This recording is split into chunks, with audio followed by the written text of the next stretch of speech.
Hello everyone, బయట చూసారా చల్లగా క్లైమేట్ ఎంత బాగుందో. బయటికి వెళ్ళి తిందామంటే ఈ తుఫాన్ హడావిడి ఒకటి. ఇంకేం చేద్దాం అనుకునే లోపు ఇంట్లో మిరపకాయలు ఉన్నాయి కదా అని గుర్తొచ్చింది.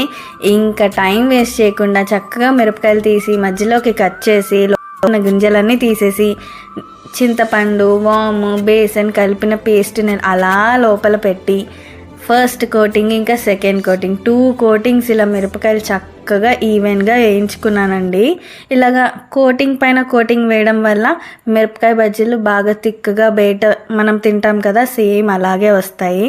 చాలా బాగా కుదిరాయి. అయిపోయాయని ఈయనని పిలిస్తే అలా కాదని నన్ను కూర్చోబెట్టి లోపల స్టఫ్ కూడా రెడీ చేశారు.